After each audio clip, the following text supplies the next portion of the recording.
우리 한번 같이 따라합시다. 말씀의 은혜 받읍시다. 네, 날씨가 덥지만 오늘 이 말씀의 은혜 받고 예배가 하나님 앞에 드려져서 한 주간 승리하기를 예수님의 이름으로 축복합니다. 오늘 세 번째 말씀인데 우리 한번 따라할까요? 하나님의 진노가 나타났다. 하나님의 진노가 나타났다라는, 하나님의 진노가 나타났다라는 말에 앞서서 하나님의 의가 나타났다. 로마서 1장 17절에 말씀하고 있어요. 하나님의 의가 나타났다는 것과 하나님의 진노가 나타났다는 것은 출발점은 하나님이 하시는데 하나는 의가 나타나는 것이고 하나는 진노가 나타났다라는 거예요. 여기에서 나타났다는 것은 하나님의 계시가 집행되어졌다라는 말입니다. 계시라는 말이에요.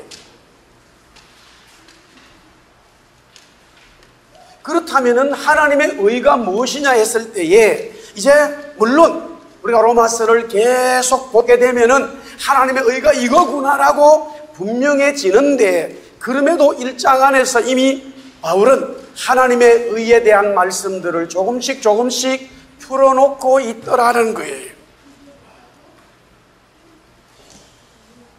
하나님의 의는 하나님께서 하나님 자신의 성품, 거룩함과 공의와 사랑과 그런 모든 하나님의 성품을 총망라해서 심판받을 이 세상의 사람들을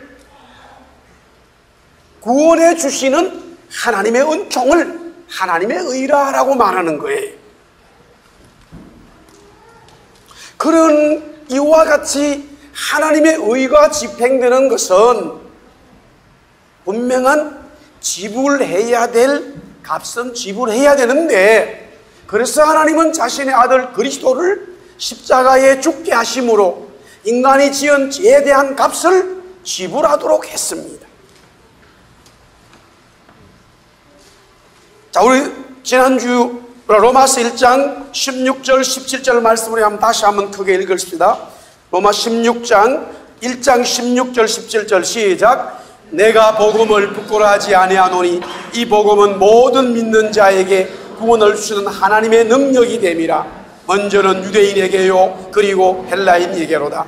복음에는 하나님의 의가 나타나서 믿음으로 믿음에 이르게 하나니 기록된 바 오직 의인은 믿음으로 말미암아 살리람과 같으니라.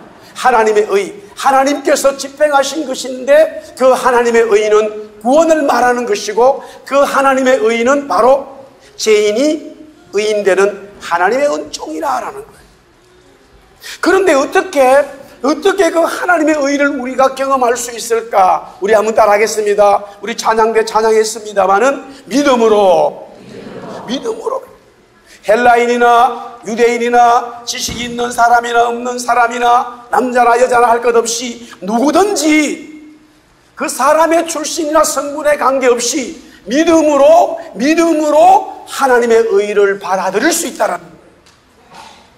우리의 노력과 우리의 출신과 우리의 무엇이 아니라 하나님께서 하나님 아들 그리스도를 이 땅에 보내셔서 우리의 죄를 위하여 죽으시고 지불하셨기 때문에 내가 그것을 믿음으로 믿는 자에게는 하나님의 의의 역사가 임한다라는 것이에요. 할렐루야.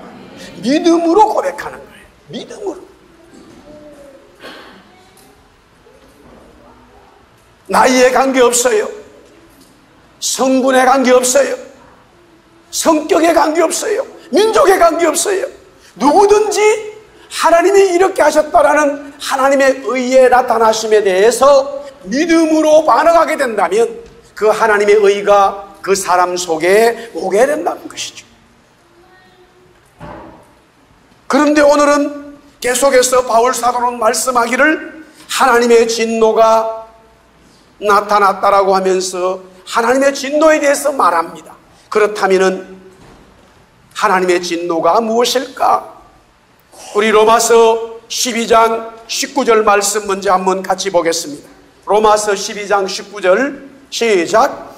내 사랑하는 자들아 너희가 친히 원수를 갚지 말고 하나님의 진노하심에 맡기라. 기록되었으되 원수 갚는 것이 내게 있으니 내가 갚으리라고 주께서 말씀하시니라. 원수를 갚는다. 하나님이 집행하신다. 하나님의 진노가 뭐냐? 하나님의 심판을 말하는 거예요. 우리 한번 따라합시다. 하나님의 진노는 하나님의 심판이다. 단순히 일반적인 감정, 기분 상한 감정을 나타내는 정도가 아니라 여기서 말하는 진노는 하나님의 심판을 말하는 것이에요. 하나님의 심판을 다른 표현으로 하나님이 진노하셨다, 하나님의 진노가 나타났다, 그렇게 표현하고 있는 것입니다. 그런데 그 하나님의 진노, 하나님의 심판을 누가 하나님의 진노 심판을 받느냐는 거예요.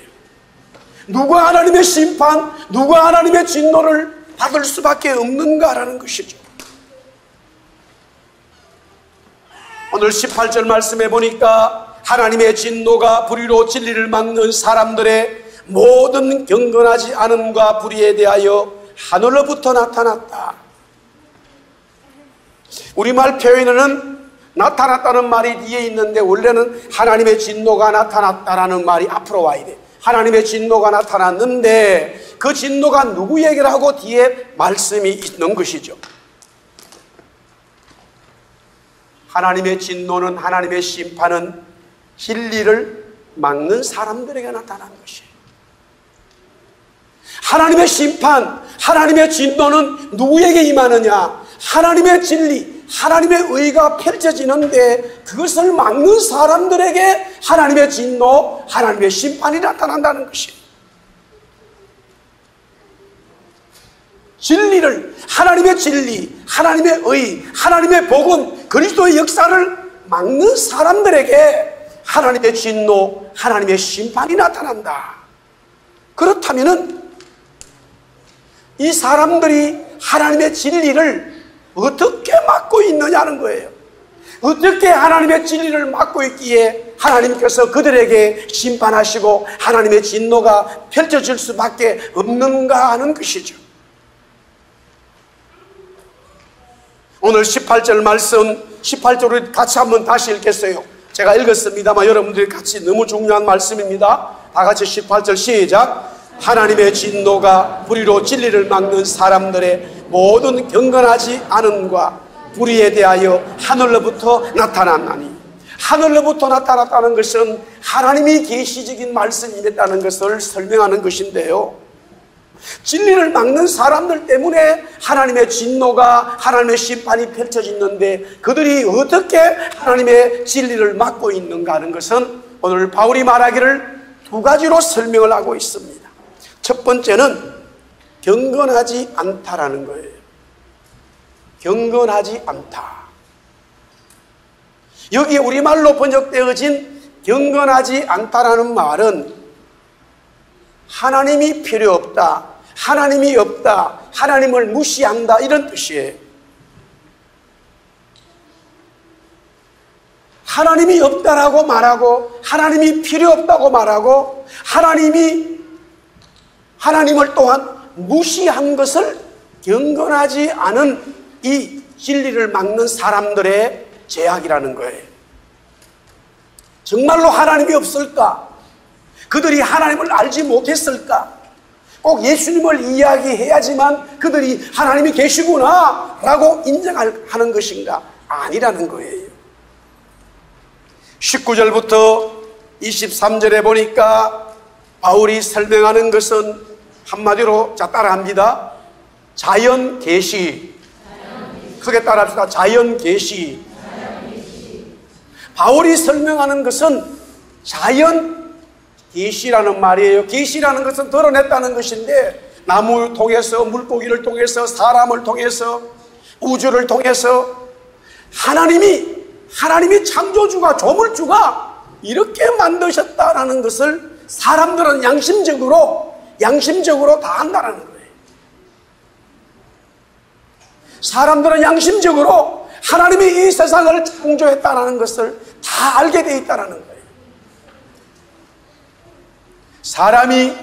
사람이 이 세상을 만든 것도 아니고 그 어떤 것으로도 이 세상이 만들어지지 않았다는 것을 알면서도 자꾸만 하나님이 이 세상을 창조한 것이 아니야, 사람들이 자연적으로 진화된 거야, 아니면은 곰이 세상을 만들어서, 태양이 만들어서, 아니면은 물고기가 만들어서라고 자꾸만 하나님이 창조하신 것을 거부하면서 무시하면서 다른 것으로 대체하고 있다는 거예요. 그 제약이 뭐냐? 경건하지 않은 죄다. 하나님을 무시하고 하나님을 알면서도 모른 척하는 죄다라는 거예요. 자, 우리 20절 말씀 읽어볼까요?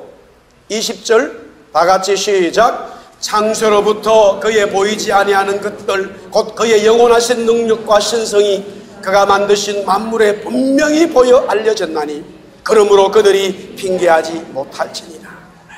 핑계하지 못한다 이거예요. 종종 우리가 예수 믿어야 구원받아 예수님을 통해서 하나님을 알 수 있어. 그것은요, 우리가 신학적으로 신앙적으로 특별 계시라는 거예요. 그러나 예수님을 아직 듣지 못하고 예수님을 알지 못해도 이 세상을 보면서, 아니 나 자신을 보면서도 하나님이 나를 분명히 창조주가 있구나, 동물이 아니야, 사람이 저절로 만든 거 아니야, 분명히 하나님이 계신다라는 거예요. 그 양심을 속일 수 없다라는 것이죠. 바울은 그것을 설명하고 있어요. 그러나 우리가 와서 캐나다 와서 봅니다. 원주민들은 크리에이터 하면서 창조주라고 하면서 곰을 섬기고 독수리를 섬기고 물고기를 섬기는 거예요. 그러면 우리 민족은 그러지 않았느냐? 다 마찬가지였어요. 서양의 사람들은 아니었냐? 마찬가지였어요. 가나안 땅에 살았던 일곱 족속 마찬가지였어요.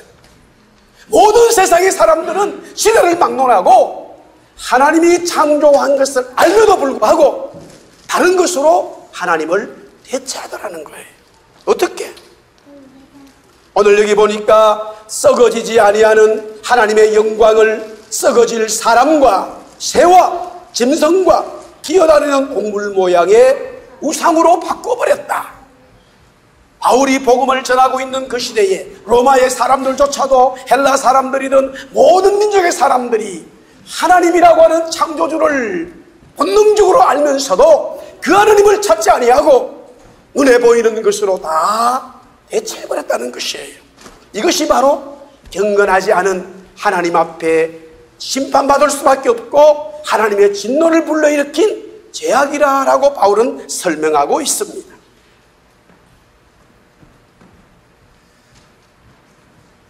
25절 말씀 한 번 더 읽어볼까요? 25절 시작. 이는 그들이 하나님의 진리를 거짓 것으로 바꾸어 피조물을 조물줄보다 더 경배하고 섬김이라.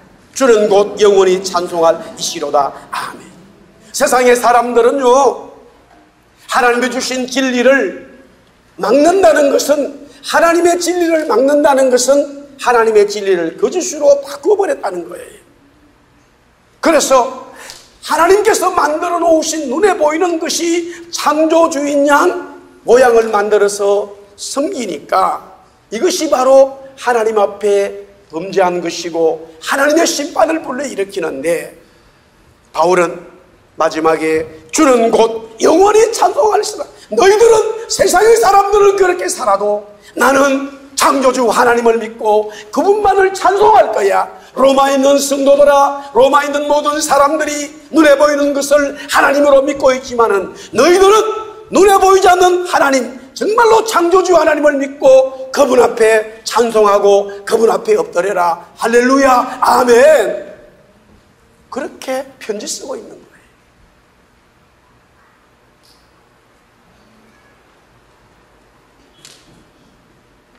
오늘 우리 아이들도 같이 예배합니다마는 제가 시골에 살았을 때도 보면은 그 시대에 동네마다 우상을 섬기고 나무를 섬기고 제사를 드리고 이사 갈 때도 물어봐야 되고 집에 와서 못 치는 것도 다 물어봐야 되고 귀신한테 혼난다고. 그게 우리 민족이었어요. 아무 곳에나 집에 못을 치면 안 돼요. 그게 우리 민족의 삶이었어요. 그런데 요새는 아무 곳에다가 집에 못도 안 치면서 하나님도 안 섬겨. 그 무엇을 섬기고 있느냐? 요사이는 자신을 섬기고 요사이는 물질을 중심으로 두고 있어요. 우리 대한민국, 아니 캐나다 삶을 보세요. 물질이 없으면 물질이 없으면 내가 살아가지 못한다고 하는 그런 모든 사람들의 마음이 들어있습니다.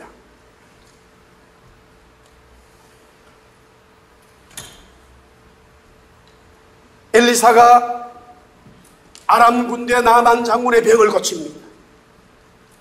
그가 가져왔던 엄청난 물질이 있었습니다마는 엘리사는 필요 없다라고 돌려보냅니다. 그때에 엘리사와 함께 살았던 게하시, 엘리사의 종은 그 물질에 탐욕이 들어갔어요. 거짓말을 하고 기만을 하면서 나만한테 가가지고 우리 선생님 밑에서 공부하는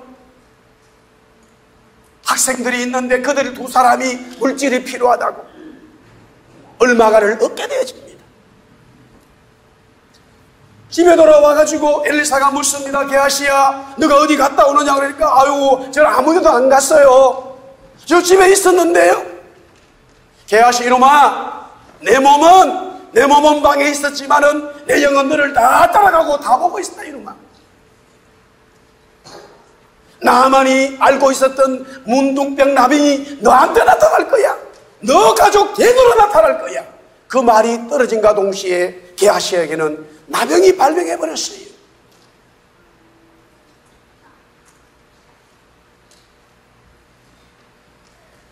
하나님 앞에 구원받고 하나님 앞에 은혜를 받는다는 것은 우리가 영원히 찬송하고 찬양해도 오늘 바울이 노래한 것처럼 영원히 하나님 찬송을 받으시는 분이라. 그 고백이 바울의 고백일 뿐만 아니라 저와 여러분의 고백이 되어야 될 줄 믿습니다. 구원받은 거 얼마나 감사한지. 하나님의 진노, 하나님의 심판은 하나님의 진리를 가로막는 사람들 때문에 하나님의 심판이 진행되는데 어떻게 그들이 하나님의 진리를 가로막았을까? 그 첫 번째는 하나님을 무시하고 하나님을 인정하지 않는, 경건하지 않은 죄 때문에 나타났다는 거예요. 두 번째 죄악은 바로 불의에 대한 말씀입니다. 18절에 보니까 모든 경건하지 않음과 그 다음 단어에 불의라는 말이 나와요. 자, 29절 말씀, 29절 읽습니다. 29절, 우리 29절 다 같이 시작. 곧 모든 불의, 추악, 탐욕, 됐습니다. 이제 뒤에 쫙 죄악들이 나오는데 이 모든 죄악을 통틀어서 무엇이라고 표현했냐면은 불의라는 말로 표현하고 있습니다. 여기서 말하는 불의라는 것은 악함이에요. 악함. 이것은 수평적으로 사람 간에 살아가면서 나타나는 모든 죄악들을 말합니다. 경건하지 않는다는 것은 하나님에 대한 죄악이었고, 불의는 사람 간에 나타나는 죄악을 말하고 있습니다. 이 두 번째 죄악으로 인해서 하나님의 심판, 하나님의 진노가 나타났다는 것이죠.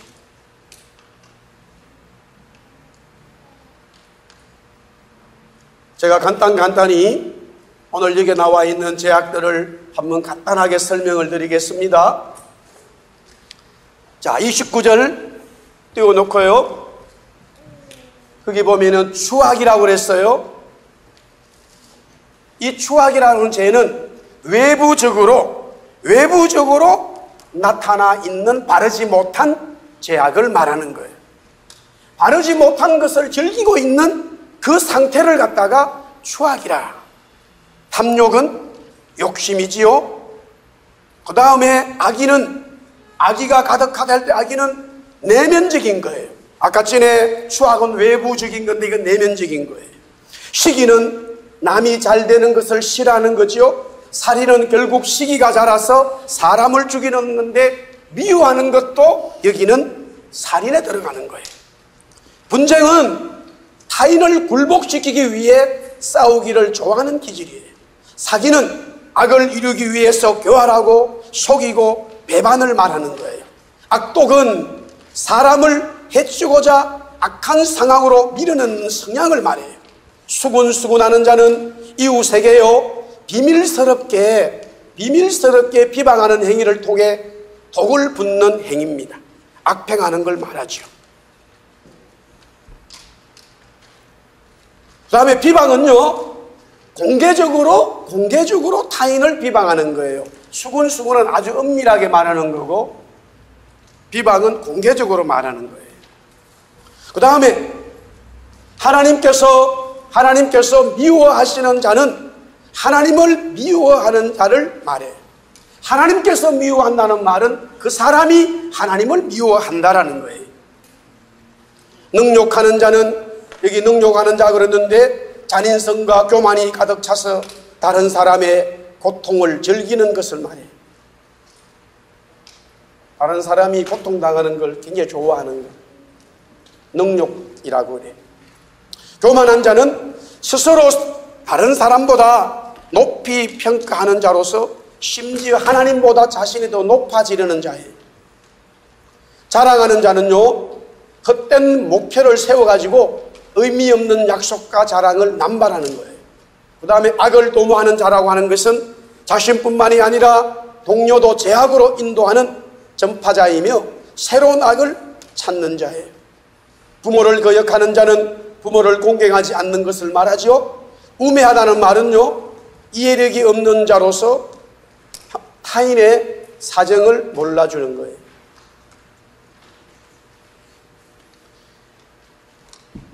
제가 이야기하니까 저희 가족 중에 어릴 때에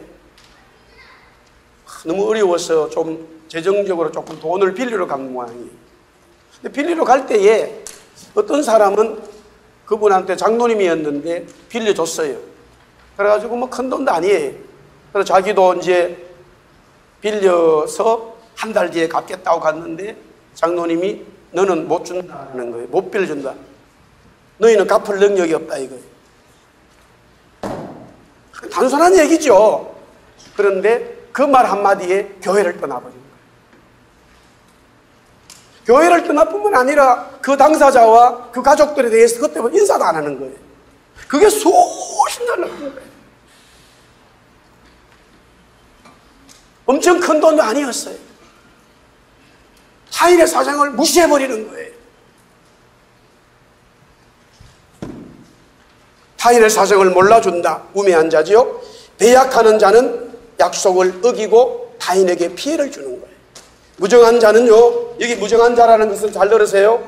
어린 자식을 버리는 어머니, 또 가족을 돌보지 않는 아버지, 나이든 부모님을 돌보지 않는 자식, 즉 인간의 기본적인 애정이 결연된 자를 말해요. 자, 무자비한 자는요 고통받는 자들에 대해서 더 고통을 주는 거예요. 자비를 베풀지 않을 뿐더러 고통을 더 주는 거예요.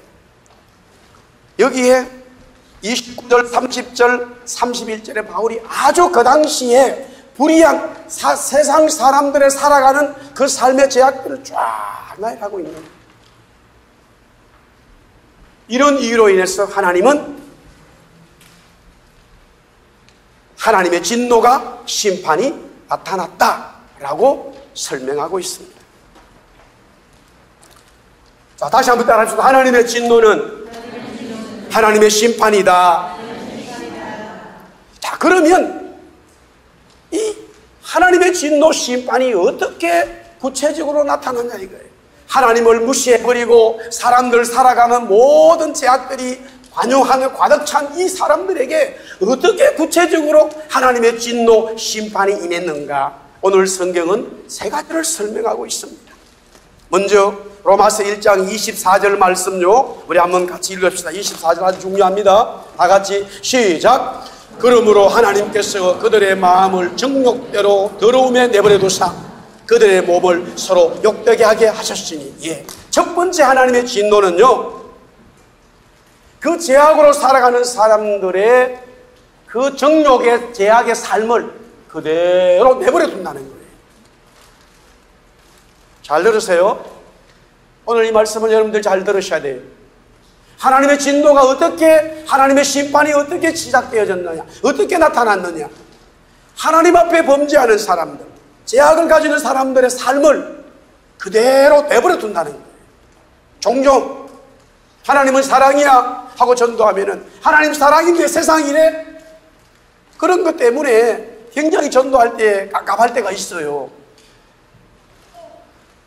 저도 이렇게 교회 하면서 어떨 때는 저분에게 정말로 목사인 내가 능력이 있다면 이만큼 주고 싶을 때가 있어. 어떤 사람은 싹 뺏고 싶은 마음도 있어.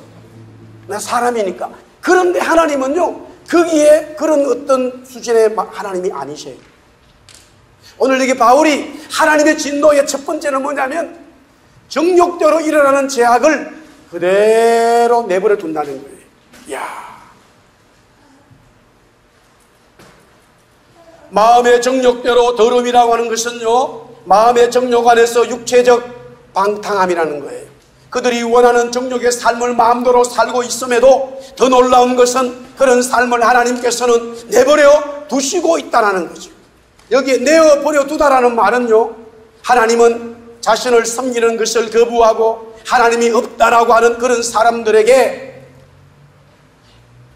그들이 원하는 그 정욕의 요구를 허용하셔서 그들이 바라는 대로 죄의 권세 아래 있도록 방임한 것을 말하는 거예요.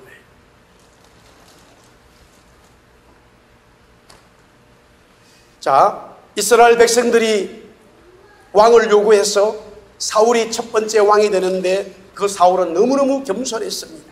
그런데 서서히 하나님의 마음을 아프게 하더니만 급기야 블레셋과의 전쟁에서 사무엘이 오지 않자 자기가 예배를 집례하게 됩니다. 늦게 도착한 사무엘은 이 사실을 알고 하나님은 당신을 버리셨습니다 라고 말하게 되지요. 여기서 버리셨다는 것은 하나님은 이제부터 당신 하는 대로 내버려 두겠다라는 말이에요. 사랑하는 성도 여러분, 여러분들이 하고 있는 삶을 하나님이 그대로 내버려 두겠다, 하나님의 심판이 임한 거예요. 우리 옛사랑교회가 하나님 말씀대로 살아가야 되는데 하나님 말씀대로 하지 않음에도 불구하고 그냥 그대로 하나님 역사하는 것처럼 있는 것 하나님이 내버려 둔 거예요. 교회라고 하는 것은, 성도라고 하는 것은 하나님 말씀에 위배되어지면 하나님이 성령을 역사하셔서 그 마음의 양심을 깨달음을 주고 하나님 앞에 엎드려서 눈물로 얘기하는 그 마음을 주셔야 되는 거예요. 내가 범죄함에도 불구하고 아무런 일도 일어나지 않는다, 좋아할 일이 아니라 하나님의 심판이 이미 그 사람에게 시작됐다는 사실을 알아야 돼요.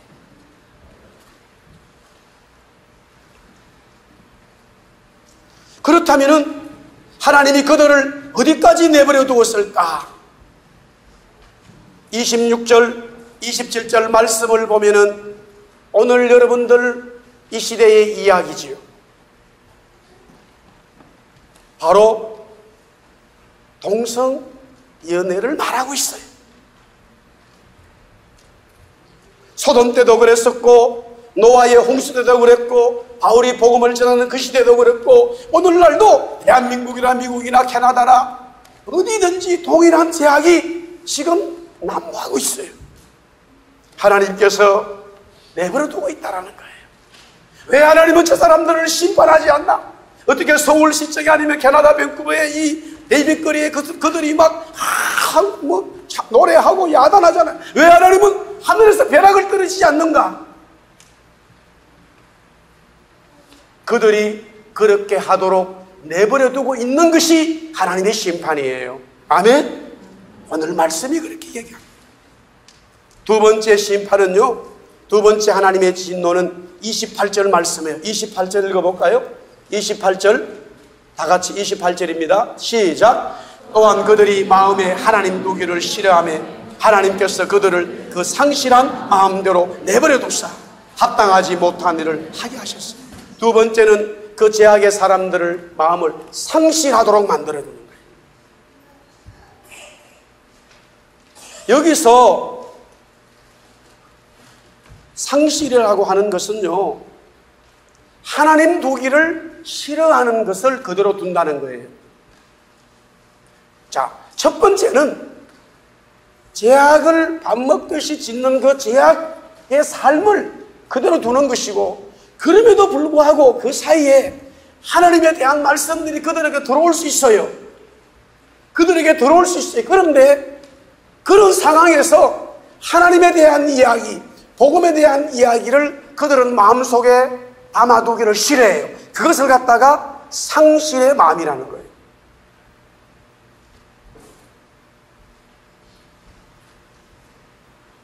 노아가 물로 심판하기 전에 계속 외쳤습니다. 사랑하는 형제들이여, 사랑하는 가족들이여, 하나님이 물로 심판합니다. 물로 심판합니다. 아무리 외쳐도 그들 속엔 하나님의 말씀 두기를 싫어해요. 아브라함과 롯이 살았던 그 시대에도 소돔 고모라에 하나님이 불로 심판하겠다, 그들은 하나님 말씀을 농담으로 얘기했어요.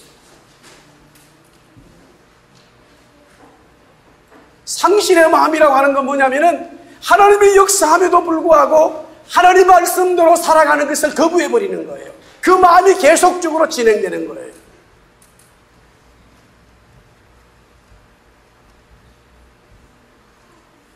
사울왕에게 하나님은 사무엘 선지자를 보냈습니다. 사울은 사무엘에게 예배를 자신이 드릴 수밖에 없는 상황을 설명합니다. 핑계죠.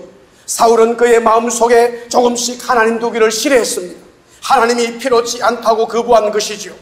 그 절정이 블레셋 전쟁에서 나타난 것입니다. 하나님은 사울의 상실한 마음, 즉 하나님 두기를 싫어하고 거부하는 그대로 내버려 두었다라는 사실입니다. 제가 또 하나의 말씀을 드릴게요. 이제 정리해가 시간이 이제 다 됐습니다. 조금 여러분들 좀 집중해 주시고요. 이스라엘의 두 번째 왕 다윗도 사울 왕과 마찬가지로 하나님께 죄를 범하지요. 간음해져요. 살인 교사였습니다. 하나님은 다윗에게 나단 선지자를 보냅니다. 처음에 다윗은 자신의 죄를 알지도 못하고 있었어요. 제가 그의 양심을 하임 맞도록 깨닫지 못하도록 만들었어요. 그러나 나단 선지자가 직접적으로 다윗의 죄를 지적하자 다윗은 거부하지 않고 핑계대지 아니하고 자신의 죄를 인정하면서 하나님께 눈물로 회개함에 엎드렸습니다. 시편 51편 10절에서 12절 말씀 우리 한번 같이 보겠습니다. 시편 51편 10절에서 12절 우리 다 같이 한번 읽어볼까요? 시작. 하나님이여, 내 속에 정한 마음을 창조하시고 내 안에 정직한 영을 새롭게 하소서. 나를 주 앞에서 쫓아내지 마시며 주의 성령을 내게서 거두지 마소서. 주의 구원의 즐거움을 내게 회복시켜 주시고 자원하는 심령을 주사 나를 붙드십시오. 자, 다윗의 마음속에 하나님 두는 것을 최우선으로 했다라는 거예요. 또 그렇게 돼야 된다고 회개하고 고백하는 거예요.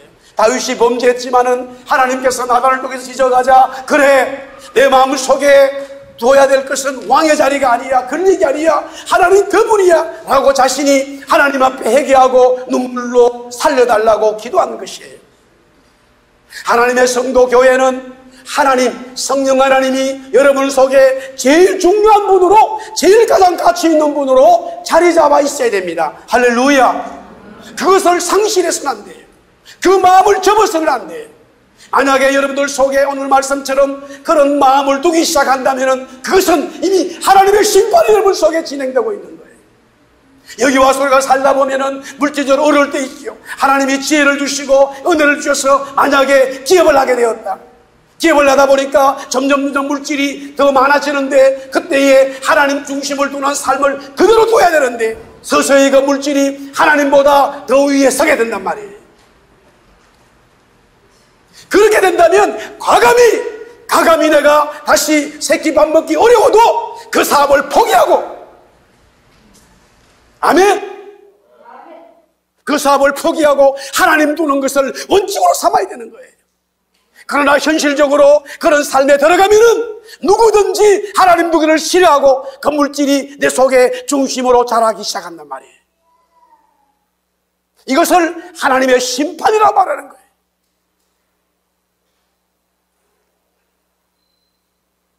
그렇다면은 제 살아가는 삶을 그대로 두고 하나님 두기를 싫어하는 그 마음을 그대로 두는 것으로 하나님의 심판이 종결되느냐? 천만에. 오늘 본문 로마서 마지막 1장 32절에 이렇게 말합니다. 그들이 이 같은 일을 행하는 자는 사형에 해당된다. 하나님의 심판, 하나님의 진노의 마지막은 사형입니다. 여기서 사형은 사망을 말하는 거예요.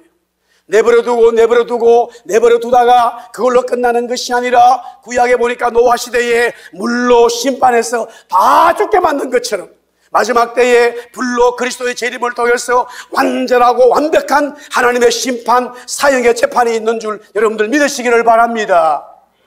내버려두는 거로 끝나는 게 아니에요. 반드시 마지막에 하나님은 심판의 마지막 칼, 사형 집행을 시행하신다는 거예요.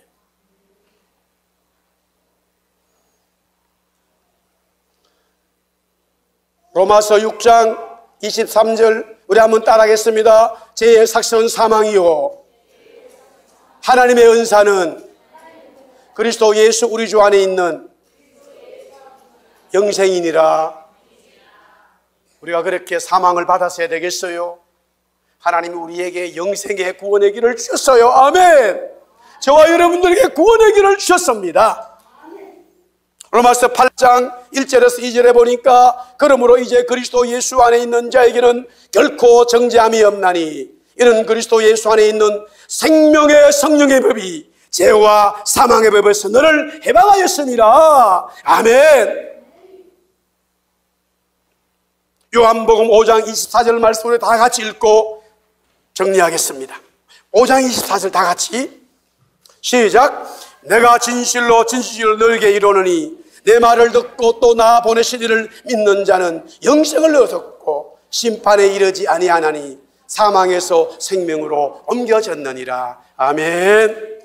사망에서 생명으로 옮겨지는 하나님의 심판에서 하나님의 구원의 은총을 받는 저와 여러분들 되기를 예수님의 이름으로 축복합니다. 이 믿음으로 이 진리로 하루 한 주간 승리하기를 또한 건면합니다. 아멘. 우리 다 일어나서 찬송하겠습니다.